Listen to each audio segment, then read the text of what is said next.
COVID-19 update for today. And thank you to Suzanne for the assistance in the Auslan. Today we can report that now in Australia, since the outbreak of this pandemic, we've seen 25,547 cases. That's an increase of 112 in the last 24 hours. But I think we're all really heartened to see that in Victoria we've seen the new cases drop to less than 100 for the first time since July. And this is important to recognise the amazing work that all Victorians are doing to contribute to these numbers and the great work we see. And they should be heartened by this today to see now the numbers drop below 100, but it is not yet time to be complacent.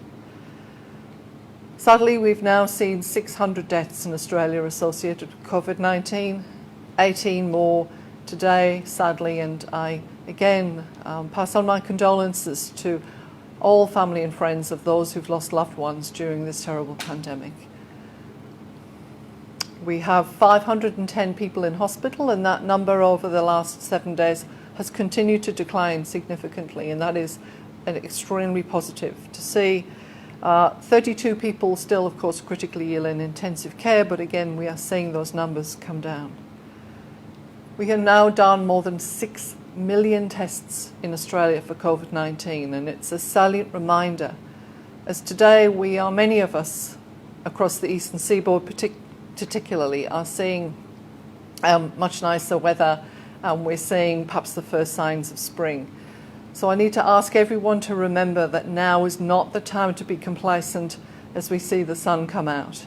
It's still really important, please, to 1.5 metres of physical distancing. Hygiene your hands with soap and water or hand sanitizer. Those cough etiquettes, sneeze etiquettes that we've learned to come so used to. And also remember now we are seeing some signs of community transmission in both New South Wales and Queensland, and we've got additional restrictions in place today from 8 a.m. from the Chief Health Officer in Queensland for the Gold Coast.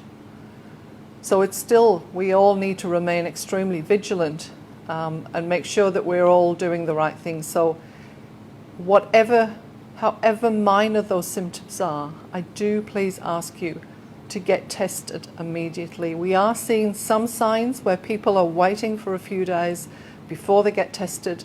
Please don't wait. Please, the tests are free and they're easily accessible. Any signs of a cold or a flu, please do get tested and stay home. And that's how we'll continue to keep this community transmission to a minimum so we can go about our business the best that we can. So thank you. Jade, you have a question for me?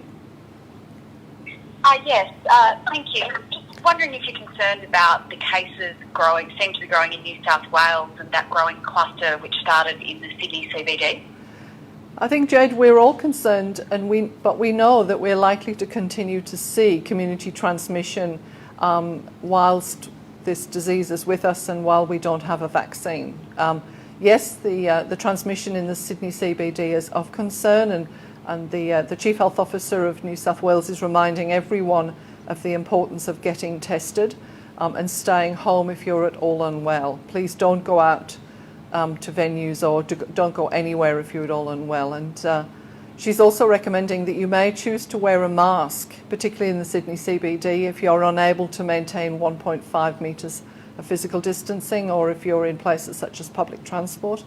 But I remind you, if you do wear a mask, do remember it's important also to hygiene your hands before you put on the mask and as you remove it so that you don't transmit COVID from the mask to yourself. Thanks, Jade. Any other questions?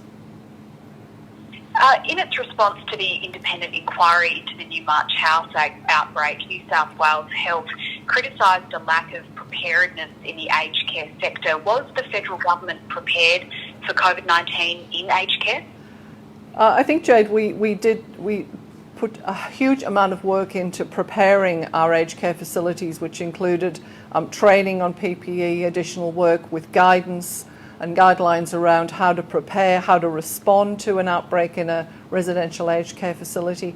I think what we saw, certainly in Victoria, when we commenced our work with the Victorian Aged Care Response Centre, that many of the lessons we had learnt from Newmarch were the things that we were doing there to prevent further spread, and particularly around training and education of staff in what is very complex, the use of PPE, and a very difficult thing to do over a long period of time. So we were prepared, but we've been able to learn further, and we'll continue to learn about this disease over time, and we'll apply those lessons learned into the future.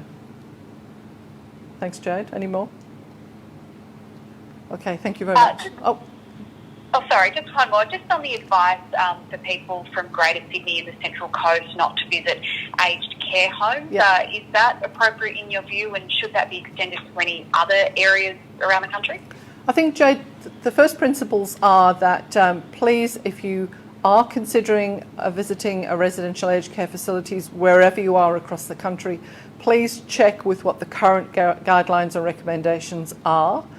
Very importantly, if you have any symptoms at all, please do not visit an aged care facility. Please get tested and remain at home. The recommendation is, at the moment in New South Wales, in the CBD and on the coast, not to attend.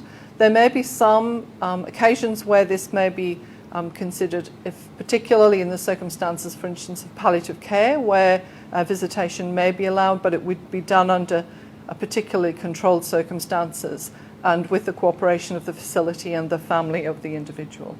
But I think that we know that in these situations, preventing visitation is an important part of preventing the COVID-19 getting into our aged care facilities at all, Jade. Thank you. Thanks for